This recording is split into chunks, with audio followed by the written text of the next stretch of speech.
My name is Sarah Mincy, and I'm ERI's Managing Director, and I'm really pleased to welcome you to our final spring webinar, Cooling Cities, Strengthening Communities, Indiana's Urban Greening. Before we begin, I want to mention that this webinar is being recorded, and all registrants will receive an email later this week with a link to the recording, which is will be live on our YouTube channel. Today, we're going to be talking about a subject that's near and dear to my heart, trees, specifically how trees are being used in Indiana communities, not just for aesthetics, but for the co-benefits that they provide, including resilience against a warmer and wetter climate. Here at the Environmental Resilience Institute, we've been working with local governments across the state for 3 years now, thanks to a grant from the USDA Forest Service, helping Indiana communities create tree planting plans and to think about urban forests as strategic assets to manage stormwater during heavy rains, provide cooling on hot days, improve air quality, and so much more. And we're actually helping them plant these trees. We're going to get into that work in a minute, but first let me introduce our guest speakers. Today, we're going to be hearing from USDA Natural Resource Specialist Drew Hart about how the U.S. Forest Service is partnering with communities to increase local tree canopy. I'll be sharing more about ERI's urban green infrastructure work with Hoosier communities through our Resilience Cohort program, and then Seth Bottorff, a graduate student at the O'Neill School of Public and Environmental Affairs, will join us to talk about his experience as a McKinney Climate Fellow working with the city of Elkhart on their urban tree canopy. As we go along, you can submit your questions using the Q&A feature in the bottom toolbar, and we'll do our best to get answers to many of those after the presentations today. But with that, I'm going to turn it over to Drew to speak from the Forest Service perspective. Drew, thanks for being here. Oh, thanks so much, Sarah and ERI for inviting me today. Looking forward to sharing just a little bit about the U.S. Forest Service and the impact of recent federal funding, specifically here in the state of Indiana. Just a brief overview of the U.S. Forest Service, which is housed in the Department of Agriculture. We have three major branches. We have the National Forest Systems, our research and development program, and the State Private and Tribal Forestry Group. So National Forest Systems refers to our national forests throughout the country. There's 154 national forests and 20 national grasslands. That also includes Midday-Wind Tallgrass Prairie just south of Chicago. And these forests in our national forest system include over 193 million acres here in the U.S. Our research and development branch conducts scientific studies related to a variety of different topics that support sustainable management of all of our natural resources. And then finally, the State Private and Tribal Forestry branch. We provide technical and financial assistance to state agencies, communities, landowners, working together to protect our non-federal forest. This branch also includes wildfire prevention, forest health prevention, and the division that I'm in, which is urban and community forestry. So urban and community forestry is a relatively small division of the Forest Service. We serve our urban areas that are just increasingly important, as Sarah just mentioned, when it comes to sustaining our tree canopies, maximizing the many benefits that our urban forests provide.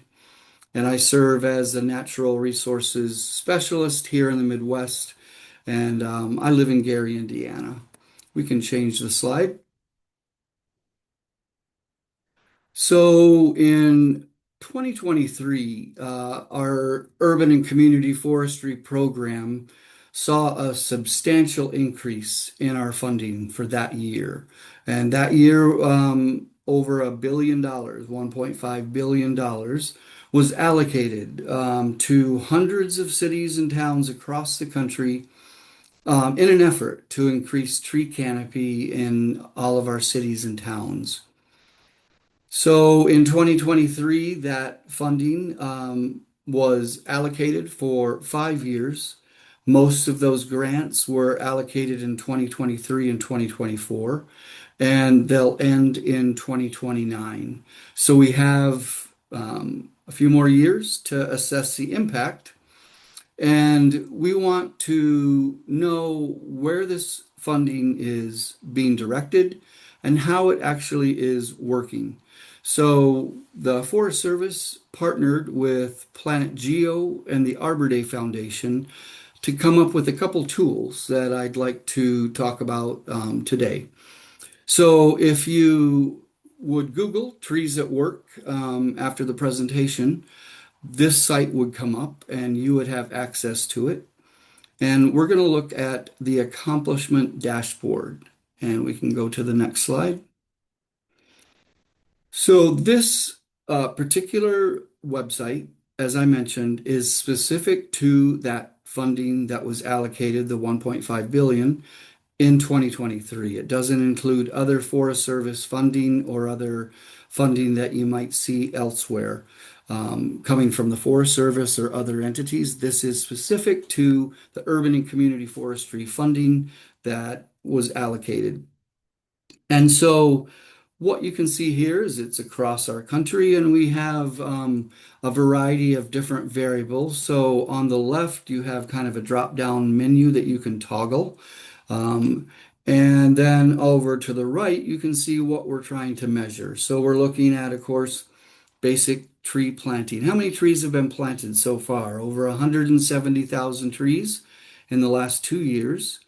Keeping in mind that not all organizations are completely up to their reporting requirements. So I would imagine that there's a few more trees out there that we need to account for. But right now, we're pretty pleased with what we're seeing. We also, the variables here are what we're measuring, how many tree inventories are out there, which we know are so important for our urban forests. We want to know, for instance, if we have a particular disease that's hitting a city and we want to know specifically where that species of tree lives, tree inventories are really great at helping us manage our urban forest in countless ways.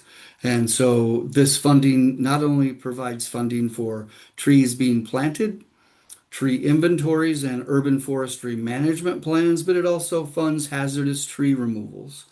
And then we can look at the data that shows how many pounds of air pollutants are removed and how many gallons of stormwater runoff are avoided. We'll take the next slide, please. And if you use that toggle switch, you can actually then go down even deeper.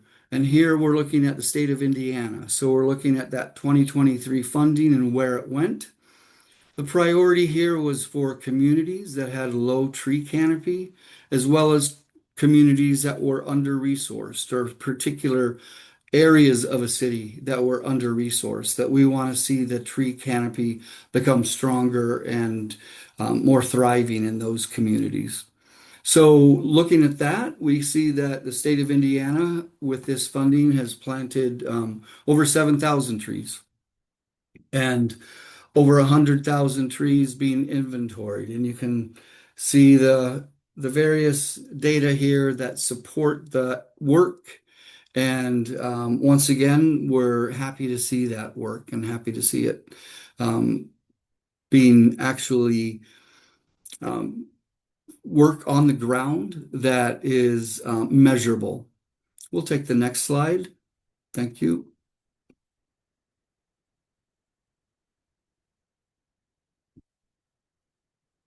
And so we can continue to go deeper and deeper with this tool, which is what makes it pretty effective for us. Here we have the Environmental Resilience Institute that has communities across Indiana, and we're going to be hearing more from Sarah and Seth about these programs. And specifically here, we're looking at the community of Hammond, where a fellow has been embedded in the city and worked with the city last year. The trees planted number is actually cumulative of all of the cities that ERI has worked with, and I think Sarah will talk a little bit more about that. But then once again, we can look at, okay, workforce training, maybe not in this grant, but in other grants, but we're still seeing significant gallons of pollution avoided and removed and gallons of runoff avoided. So this is a pretty useful tool for us, and I welcome you to take a look at it and um, learn more about the work that is happening in our communities. We can go to the next slide. We're going to go back to that homepage and we'll click on Tree Canopy app. And then next slide. Here, pretty simple. So this is an app that actually will tell you the tree canopies of communities across the country. So if we click on the Get Started and then go to the next slide, here we're going to look at, for instance, the state of Indiana. And the state of Indiana right now has a tree canopy of about 25%. And this has a variety of different land cover classifications. And once again, that drop down menu allows you to go deeper. And so we'll take a look at the next slide. And here we have the city of Indianapolis. And this is the congressional district, so it actually might include a couple communities outside of Indianapolis. But we can tell from this particular website, treecanopy.us, that the city of Indianapolis has a tree canopy right now of about 30.1%. They've lost a little bit of tree canopy since 2016, which is what our historical canopy refers to there at 31%. And I neglected to put the next slide in, but you can play with this tool, and actually it's pretty effective. If you go down one more level, you can actually go to your neighborhood. So it's divided into census tracts that you can take a look at the tree canopy in your own neighborhood. So these are a couple tools that I just wanted to share with you this morning that I thought could be helpful. Um, just kind of give you a little up-to-date appraisal right now. We have typically the Urban and Community Forestry Program receives between 30 and $35 million nationwide for our funding. And that's been pretty consistent over the last decade, going up every year based on just cost of living and all of the other things that go into making a budget. And 2026 was no exception. We received about $37 million, I believe, in the 2026 budget. And we have an upcoming budget that we don't know yet, but we're hopeful that we'll see that level of funding. And we can go to the next slide. Thank you.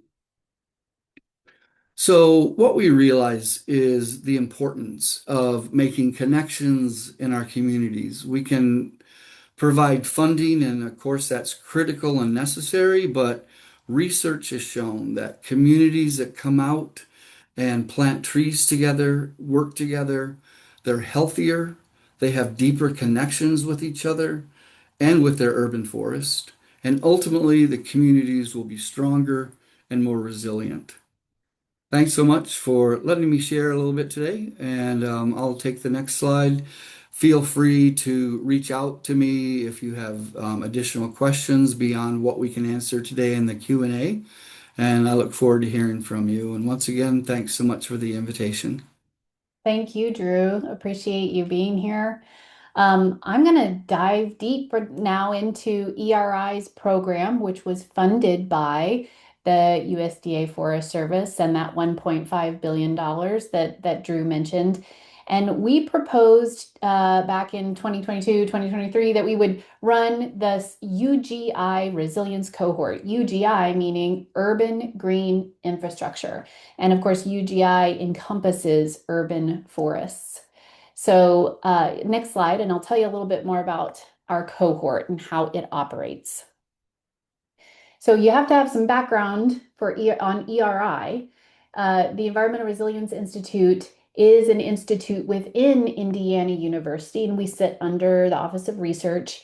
And our mission is to advance environmental and climate solutions for Hoosiers and with Hoosiers. One way that we do that, among many programs that we run, is our resilience cohorts. And these cohorts are annual groups of local governments who come together to tackle a similar climate resilience project in each of their communities. They are receiving technical support from our team here at ERI, and we also often use consultants that support them in this process. And most importantly, we utilize IU students as McKinney Climate Fellows. The McKinney Family Foundation funded this program so that we could put students in these local governments physically there for the whole summer where they're working full time to support the Resilience Cohort project of the year. You can see in those pictures, we have a variety of topics that we address across the resilience cohorts. The little badges show you different themes that we've addressed over the years. And at the bottom, you can see the urban green infrastructure cohort that started back in 2022. Next slide. The Urban Green Infrastructure Project began in 2022, not from the USDA Forest Service funding, but first through a pilot project that the state of Indiana funded through our state government's Community and Urban Forestry Program, which receives federal pass-through dollars in order to do a lot of their work. But that pilot project really proved that we could do some good. We accomplished on that right side image, you can see high quality urban tree canopy cover analysis for the 9 cities. We delineated priority planting areas for them based on the community's needs and desires. We gave them an online platform to store these data. We provided a tree planting and maintenance plan for them. And we were training them. We were training local government employees and volunteers who were part of the program, improving the workforce in each of these communities. Now, during that pilot, we didn't have the money to plant the trees, but along came the Inflation Reduction Act and $1.5 billion, and we were awarded $5 million to continue this program, but ultimately plant the trees, plant 100 trees in each of these communities based on the planting plan and the maintenance plan that we established with the communities. And importantly here, I want to say maintenance was also part of this. Some of this funding was going to water and care for the trees after they got put in the ground. So we're still doing that in our 2022 cohort communities and our 2023 communities. We're watering and caring for these trees. Next slide, please. So here's our progress to date. You can see in the image on the left sort of the timeline from where the program started. We established the first couple cohorts and had 4 communities in each of those cohorts. We're now up to our 3rd cohort this year in 2026. And the map shows you all of the communities that we have now been working with in the UGI cohort, which is pretty exciting. I got to get some more of my central and southern cities in here in the next cohort that we go for in 2027. Next slide, please. So some outcomes from these years that we've been working with these communities. We have actually planted over 800 trees. We've provided 276 people hours of training. On those trees, 96% have survived. And in the first year, if we have a tree death, we replace that tree as well. We are doing 2 years of tree care, have done 2 years of tree care, like I mentioned. So those first couple cohorts have had their trees watered and mulched and pruned regularly. And then for individual cities, there's some really cool outcomes. I love that the city of Evansville was able to actually utilize the maps that we produced out of the cohort in their climate action plan. So there's a synergy between the climate action planning that they're doing in Evansville and canopy cover. In Richmond, this community was able to leverage the work that happened out of the cohort to get another grant, a $159,000 grant, to continue to plant more trees that were in their tree planting plan. And then Elkhart has used their urban green infrastructure maps for yet another Inflation Reduction Act project that was funded out of this 1.5 billion. And you can hear a little bit more about that in a moment from Seth. Next slide. So I want to just quickly run through what I think are secrets to our success in case anyone out there wants to be inspired to try to run similar programs. The keys, I think, are we have a lot of quality control in our programming. Of course, funding is always important. Cross-sector partnerships have been incredibly significant to our success. And then we have a good communication strategy, I think. Next slide. With regard to quality control, I want to say that we really do a lot of detailed work to make sure we are vetting the communities that we're working with, as well as our students who are going to go to those communities. We want to make sure that there's commitment on both sides, investment on both sides, and that there's a synergy between the students and the community. So thankfully, we have a great team here at ERI that can do that. Training and continuing education happens throughout the entire summer that the student is working there. And it's not just the student that's coming to at least weekly trainings with our urban forestry experts. It's also the staff, the supervisor from the city that is coming to some of those trainings. So we're improving the knowledge base across the state, not just building out a new workforce of students, but professional education as well. And finally, science-backed strategies are critical, right? There's a reason that the university is at part of the heart of this program. We can bring best practices from our research to the table, and communities can integrate those as it works for those communities.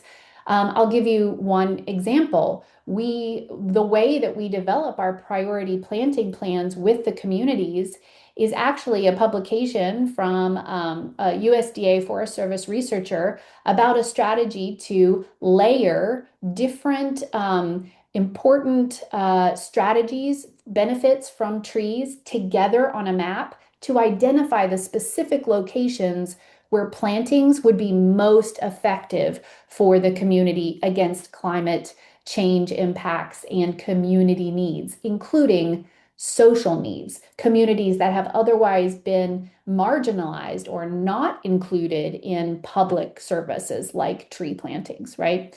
So we're using these science-backed strategies to help us do this work. Next slide. Funding is, of course, very critical. So this is a joke. Inflation Reduction Acts are very helpful, right? It's nice when you get a big influx of, billions of dollars for something that you like to work on. But I wanted to say, because we never know what's going to happen with priorities and at the federal level, it's important to know that your state has these kinds of funds as well for these kinds of projects. So it was the state grant that kicked off our pilot project. So I want to encourage folks to seek out your community and urban forestry program at the state level and see what they have available in terms of resources. But it's also important for you to know that we were initially funded for all of our resilience cohorts by a private foundation. The McKinney Family Foundation also funded our McKinney Climate Fellows. But it's important to look around us right now and think about diversifying our funding sources, right? So a foundation in this case really built the foundation for our programs, which is really nice. So seek foundation funding as well. Look to private funding as well. Next slide. Cross-sector partnerships are critical. I mentioned the university is at the heart of this project, right? And then I've also mentioned the McKinney Family Foundation on the left. Of course, the funding from our government entities, the state, DNR, as well as USDA Forest Service. And earlier, I mentioned that we use consultants. We wouldn't be able to do this project if it weren't for working with some consultants like Davy Resource Group, who actually helps us implement the tree plantings and the tree care. Of course, we don't have all of the equipment here at Indiana University necessarily to go out and move all those trees across the state, but Davy does. So we partner with them to do that. And in the core of all of this is the partnerships with our local governments. These city supervisors, the folks who work in the city, are willing to work with all of these diverse people, including our student fellows, who again are critical to making this happen. So look across different sectors for partnerships in these kinds of programs. Next slide. And finally, our communication strategies, I think, have been really effective, and I'm thankful for our team here at ERI about that. And some of the funding from our grants is funding these projects. So we have a online map where all of the data from these tree plantings is going and being housed so that communities have it in perpetuity. They can go back there and understand the detailed planting sites right there on what we call the Green City Mapper. We also have something called Greening Hoosier Communities, which is embedded in the mapper. It's a story map, and it tells the story of the process that we use in the urban green infrastructure cohort. How do we determine planting sites? How do we engage community members? How do we get the trees planted? All of that is in the story map, and Seth will talk about that in a minute. And then it's always good to have inspirational videos and photographs of the plantings. That's been super helpful for us to tell our story about how we're making an impact. Statistics are great, and I'm so happy that the Trees at Work map exists and that also we have our Green City Mapper. But sometimes you just need to tell a story about a community member who has been touched by having a tree put in front of their house, and now it's shady, and now they're able to take walks, and now they feel healthier, and now they know their neighbor, right? So we're trying to do that with some of our communication material. So I think that's my last slide. And we'll move to the next slide and introduce Seth, because Seth has the experience of our McKinney Climate Fellow, of a student who has worked in a community, namely Elkhart. So I'll turn it over to you, Seth. Yeah, thank you. I'm really glad to be here. So I was part of the 2024 UGI Resilience Cohort through the McKinney Climate Fellows program, and I'll talk a little bit more about that in a second. Can you move to the next slide, please? So I was placed in the city of Elkhart. Specifically, I worked with the Elkhart Environmental Center. You can see a picture of it there. It was a really beautiful place. Um, and prior to my placement in Elkhart, they received $1 million in funding through those IRA grants. Um, and really with this funding, they had two main goals. The first was a comprehensive tree inventory. And this would support their second goal, which is to plant 2,000 trees by the year 2028. So this goal kind of fit together perfectly with what the ERI wanted to do with the UGI Resilience Cohort. And kind of prior to receiving this funding, the city had faced some pretty significant declines in their urban tree canopy. Part of it was due to a lack of resources, and also things like the emerald ash borer, which had decimated some of their tree populations. And this funding, as well as this partnership with the ERI, really presented a new opportunity for them to kind of revitalize their urban forestry and make significant improvements to their urban forestry program. Um, and so this kind of spawned a program called Trees for the Heart. My placement in the community, we not only did the 100 trees that was part of the resilience cohort, but basically kickstarted this program with the goal of planting those 2,000 trees over the next several years. And A big part of this was planning how we wanted to do these plantings. I know they mentioned previously about like priority planting sites, and basically how we did this was we took all sorts of different factors, socioeconomic data from the community, um, things like impervious surfaces, flood risk, urban heat island effects, so like the heating, especially with like pavement and areas that had low tree canopy, was another big factor. We basically took all these factors and put them together, along with census tract data, about like which areas of the community have been the most historically disadvantaged or marginalized. And this let us create maps, that show the areas that are in the greatest need of new urban tree canopy and these tree plantings. And if you can at your own time, you can go and look at that Greening Hoosier Communities story map. There's a lot of really cool maps on there showing like how we identified these priority plantings sites, as well as specifically where the trees that we planted are located.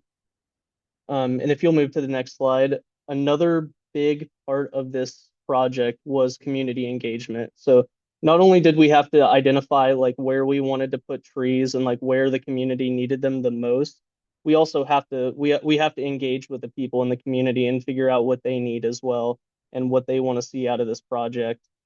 And we did this a couple of different ways. Canvassing, we we went street to street surveying tree lawns, finding potential places where trees could go. And we would just talk to people. If we saw people out in the front yard, or if they were just walking down the sidewalk, we'd go up and talk to them and see kind of what they thought about new trees coming to their neighborhood. I know we also did door hangers later on into the program.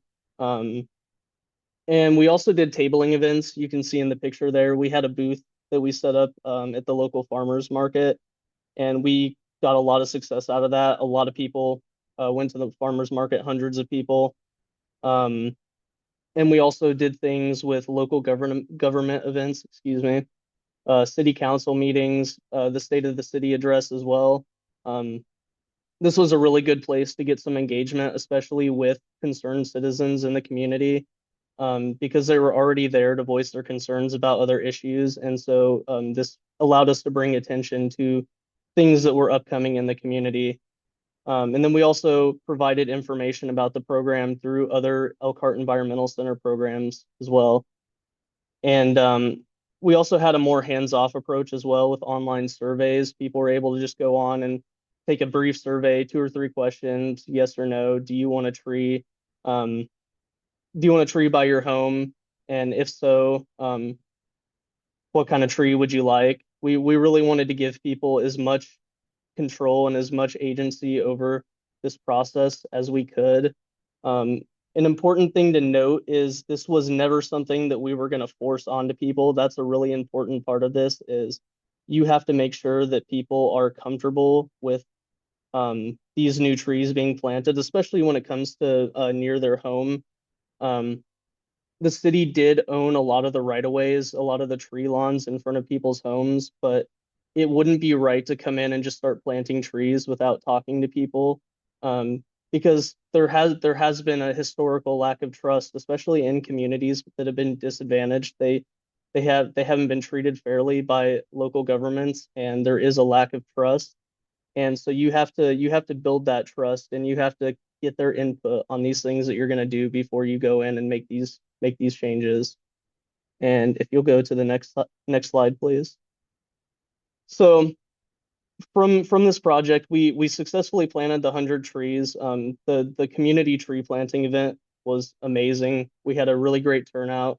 I think 50 or 60 people showed up, a lot of kids. We had participation from like local church groups, and the scouts as well. And that was just really great to see. Um, and really out of this, I feel that I got a lot of really valuable lessons, especially like for me personally as well as professionally. One of the biggest ones is the importance of communication and respect, especially when you're working in communities. Um, these are people's homes, these are people's neighborhoods that you're going in and planting these trees around, and you need to give people the respect. Um, Especially as an outside force bringing these trees in, you need to show that you're considering their needs and their thoughts when it comes to these projects. You want to be building bridges with community members, not burning them, even if there are people that are opposed to what you're trying to do or don't agree with you, you don't treat them like they're wrong or like they're a bad person. You try to work with them. You start a dialogue, you have a discussion with them, but you never treat someone like they're lesser just because they don't agree with you. And I already touched on this. All perspectives are valuable, especially when you're doing a community-wide project. You have to get input from all different kinds of stakeholders, and those different stakeholders have different needs, different ways that you need to be communicating with them to make them feel like their voices are being heard. Um, and I would say another big lesson that I got from this was government work can be very challenging, but it's also highly rewarding. You work with a lot of different kinds of people, and sometimes people can be difficult to deal with, but that's just part of life.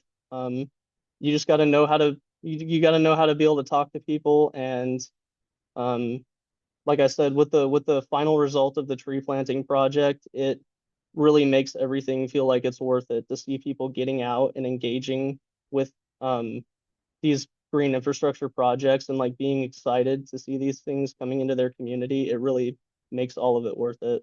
So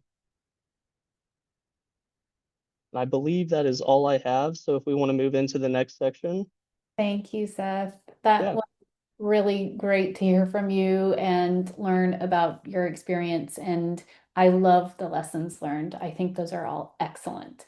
I'm really happy that you took that away from the programming. Let me remind everybody that we save substantive time just to have a Q&A, a bit of a discussion here. So please put your questions and comments into the Q&A, and we will use those to structure some of this conversation. I want to start with the one that is in the Q&A from Nancy. She says, we have had some under-resourced communities express concern about green infrastructure from the standpoint of gentrification. They don't want their neighborhood greened for fear of affordability if gentrification occurs. Have you come across this barrier? And if so, how were you able to overcome these concerns? And I want to turn to Drew first because Drew, I know that you work in the region where I can imagine that this has been something that you have had to face yourself. Would you mind speaking to this first? Sure, I'd be happy to. I want to acknowledge that it is a real issue and it's something that we do have to grapple with. And it's an issue that perhaps I would say doesn't have real easy solutions, but I will share that something that I have found really successful, as well as a program that I know works in the city of Chicago as well, called Tree Ambassadors. So, an example would be in Northwest Indiana. We work with several organizations, and oftentimes with the workforce development component, there are people from the neighborhood. Tree ambassadors in Chicago live in the neighborhood that they would like to see trees being planted in.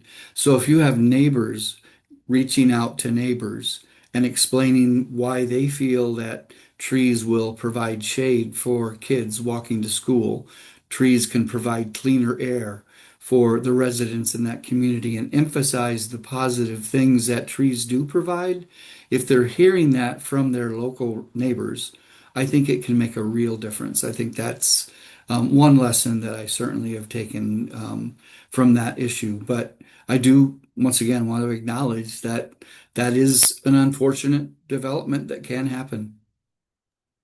Can I add something real Please, fast? Beth, yes.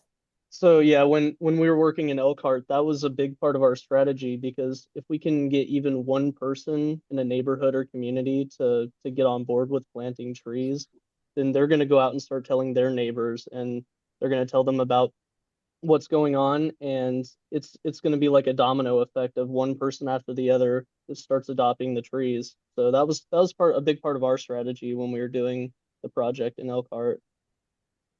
I really like that, Seth. Go ahead. Yeah, I do too. I'm so impressed with the work that you've done, Seth. That's just very inspiring. And I'll kind of piggyback to that.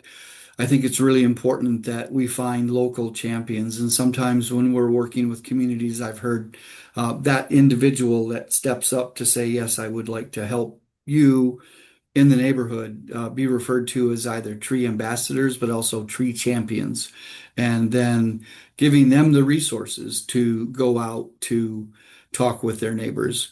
Tree Ambassador program in Chicago is actually funded through a Forest Service grant that pays those neighbors to engage in being able to take the time to do that. So there's lots of different strategies out there that are working, and I think the work that Seth has done in Elkhart shows that. Mhm. I would really appreciate it if anybody on the webinar now has awareness of research being done in this space, specifically economic research. I think it would be really interesting to ask the question as broadly as possible about how much gentrification is actually happening from tree planting projects.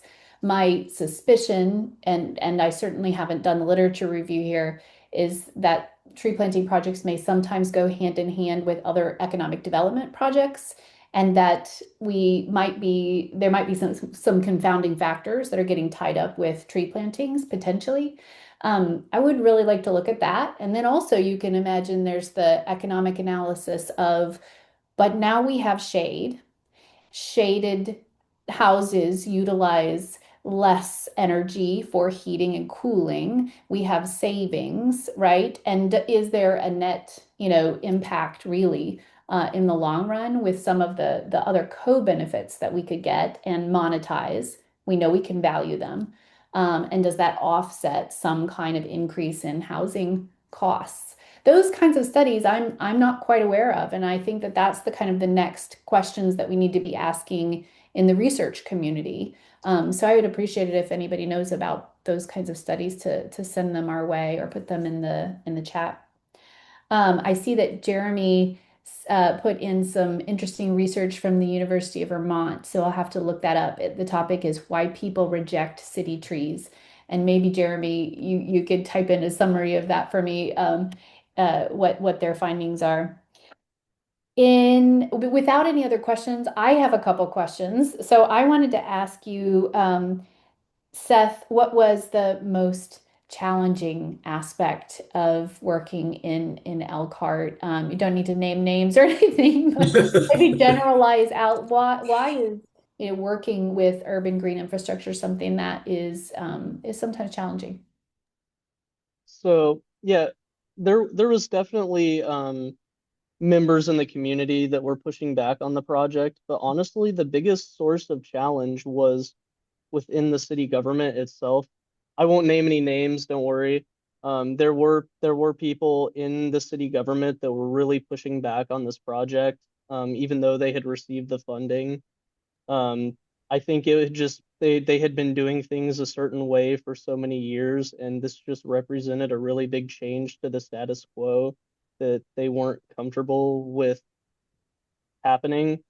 Um, but really to navigate that, um, you have to, again, it's about knowing how to talk to people. You're not always going to agree on everything, but when the funding is there, it's it's hard for it's hard for them to completely ignore what's happening, especially when the city does have an obligation to use those funds for the urban forestry project. So it's hard for them to totally ignore that fact. And so we just tried to work the best we could with them, and kind of meet them in the middle in terms of what they wanted to see from it. So What I appreciate a lot about the model that we're using with the resilience cohort, and I would encourage other institutes who might run programs like this to do is to have a framework, a structure, but then allow for a lot of flexibility at the level of how things actually get implemented within a community. Because your issue, challenges maybe within city staff from different departments and ways of doing, if we have rules about how it has to be done and we come in and those rules don't work for that community, well, that's not going to end up in a good outcome. And that's going to be even more challenging for someone like you, right? But if we offer a lot of flexibility about how we get this done, the strategies that different departments can bring could actually be a useful thing. We're experimenting then across different communities to see what works when, right? So I've appreciated that has sort of been built into the program. Um, Jeremy actually responded, thank you, Jeremy, and he gave us a summary of this study, I think to point out that maybe gentrification is a concern sometimes, but mostly fears around lack of tree maintenance on existing mature trees, fear of a individual's future responsibility to care for a new tree. Those two things work hand in hand and sometimes lead to people rejecting trees. Also, worries about not having agency about deciding what species or size of tree would go where. And all of that makes sense. And I think I appreciated, Drew, do you feel like the funding program emphasized strategies that would help us deal with those challenges? I believe so, and I certainly hope that we can continue to understand communities that, like you said, we need to listen. We need to be really good at listening to the concerns of a community, and that's a pretty big one, is hazardous trees. We know what damage they can cause with this recent storms that we've seen sweep through the state. And the reality is that if we, and I say we being the federal partner here, can't help with hazardous tree removal, we're no business and no right to insist that communities plant trees. That needs to be absolutely connected. We also need not just hazardous tree removal, but we need to work at preserving and maintaining large trees in our communities. So having that resource to go in and correctively prune, structurally prune trees so that they'll be less likely to come down in a storm. We do focus on tree planting, and in my opinion, perhaps too much, to the neglect of realizing that our mature tree canopy also needs to be cared for and tended. So those two should really go hand in hand, and that should be funded through federal, state, and local efforts.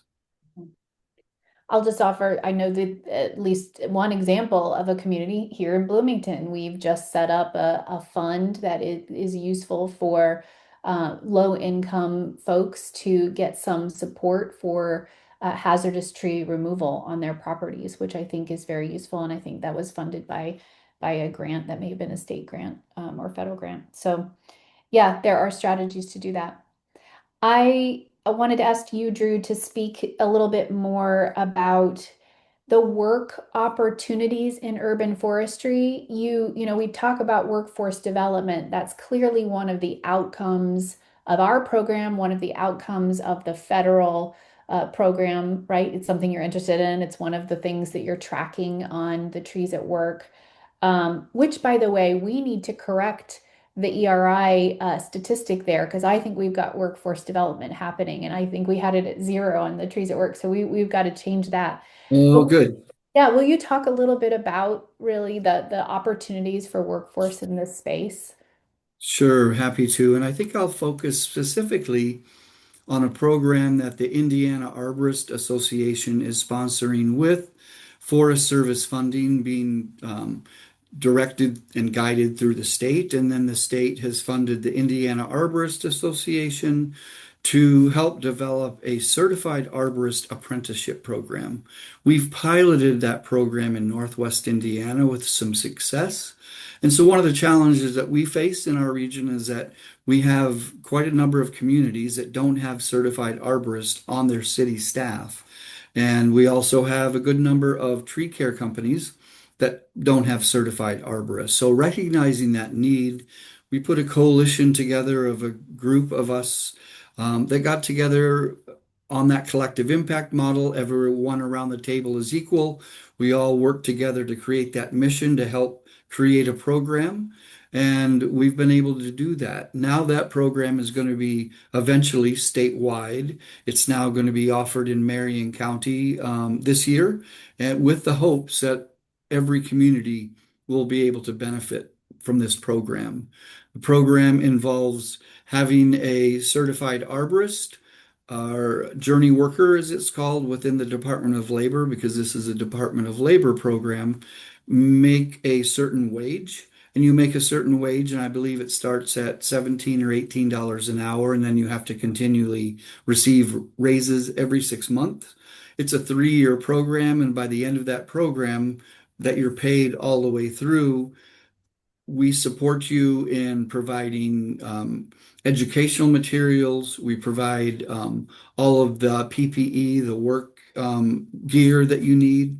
And then your employer has to pay you a certain wage all the way through those 3 years. And at the end of the 3 years, you can take the exam and become a certified arborist. We have a lot of interest in the program. If that's something that your community can use, I'd encourage you to reach out to Indiana Arborist Association and talk with them about how you could potentially be the next community that would spearhead this program. That's incredible. I knew about this program, but I didn't know it was already making its way across the state down to Marion County. So that's really excellent. And I don't know if you see the comment from Jeremy Kranowitz from KIB. He says, let us know about that because we have 75 high school students every year in our youth tree team program in Indianapolis. Actually, KIB has been very active in that. We actually had KIB staff help us recruit Oh, for the apprenticeship program already. So thanks, Jeremy, for the shout out. that's wonderful. That's great. And then I think Vicky has posted the link to the Indiana Arborist apprenticeship program. So that's helpful. Thank Awesome. Put that in the chat if folks can't see the Q&A. Um, Seth, I'm just curious about your career pathway because I asked about, opportunities to work in this space. What have you been doing? What is next for you? And do you see urban green infrastructure as a part of that? Yeah, so right now I'm working on my dual master's degrees in environmental science and public affairs. Honestly, the McKinney Climate Program was a big reason why I ended up deciding to go to graduate school.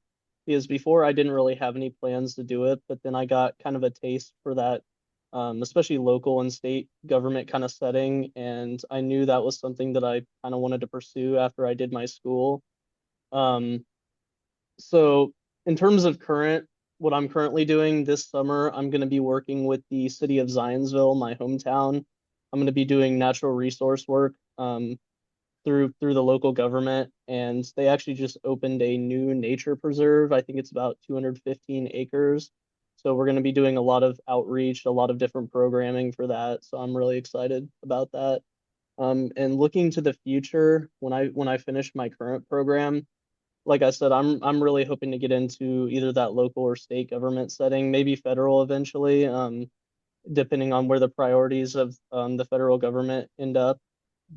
So that's kind of where I'm headed. I definitely want to do kind of a more managed environmental management or community related position, something that gets me out and gets me working with people in communities, ideally.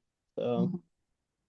That's great that you had that experience then to engage community members in Elkhart and to figure out if that was something that was, a calling for you. I'm curious, Drew, how much impact you truly see on community capacity building and community network building and connections between community members that come out of these kinds of projects that the Forest Service is funding. Yeah, it's encouraging when we see young people who are able to graduate oftentimes from the program and join their municipality, and I think you have some examples of that within your own ERI graduates, particularly up in South Bend. I see Barbara's on this call, and great example, and others who have joined their municipalities to help them advance these initiatives. It's really encouraging, and also joining other environmental organizations. So I do see communities now working together more frequently around these common issues. Um, the idea of having, for instance, a shared arborist between communities hasn't actually come into full effect, but it's something that we're working on. And I think with the arborist apprenticeship program, we'll eventually see something like that happening, which is really encouraging. Um, and yeah, folks like Seth who are out there doing the good work, it's really encouraging to see them continue and to make such a great impact. If I could add one thing to that, when I was working in Elkhart, just another example of communities working together. They had a really awesome state forester working in the nearby city of Goshen. And so myself and the Elkhart Environmental Center, we actually went to that state forester for input on the best way to approach, especially like biodiversity and tree species and ideal planting sites. So that was one way that the two communities kind of collaborated together. That's wonderful. When we think about just neighbor to neighbor connections, for folks who get a tree planted in front of their house, if they join the planting and they maybe meet some folks that they didn't know, either neighbors or local government folks or volunteers, what benefit do you think that has in a time of environmental change where we're facing more challenges? And I'm ask that of both of you. Drew, you want to go ahead? Yeah, it's just pretty tangible when you see, for instance, working with a lot of different municipalities and day to day talking with public works director who initially kind of what Seth was referring to, working within the government and certain officials just don't quite get it and aren't interested, but you keep trying and you keep working and day to day you show up, and then all of a sudden the public works director said, maybe of a particular city that we won't mention, I think I wouldn't mind a tree in front of my house. So we went over and planted trees in his tree lawn along his block. And he's out, he tells me, he's so proud of his tree. That change happens more than you think. It happens a lot. And it's just in that uh, human interaction that we have. And I've worked out planting, in tree plantings where I hear people say, I haven't talked to that neighbor in 4 or 5 years. That is the power of tree planting. It brings people together and strengthens community. And it's not just a saying, it actually does happen all the time. And I love when we go through neighborhoods and plant trees and we have, 50% of the folks who say, nope, not interested in a tree. And then we start planting trees, and all of a sudden, those folks come out, they see the trees and the beauty that they provide, and they say, maybe I will take a tree. And that kind of ripple effect happens in just about every tree planting that we're involved with. So really encouraging, and it does happen. I'm very optimistic. That's great. Any reflections on that, Seth? Pretty much just about exactly what I would have said. So Yeah. It's sort of one of the core things that I talk about in my urban forest management class here at IU is that when we know that we're facing environmental change and climate change, and there will be more storms and more needs from from the public services and government, then we're going to have to do more with less in the future. And so we have to be more efficient in everything we do. So how do you get efficiency? One of the best ways is just a network. If you already know who to contact, if you already are checking on the next door neighbor after a storm or something. So, I think tree plantings, obviously, we do it because we know it has amazing physical benefits, but so much of the benefit, I think, is community capacity and community connection that will make us resilient to those changes. So I'm so pleased to have had both of you here today to talk about all of these things. Appreciate everyone's time who joined us on the webinar. And this will be our last webinar of this academic year, but return in the fall for more webinars from the Environmental Resilience Institute. Thank you all and have a great day.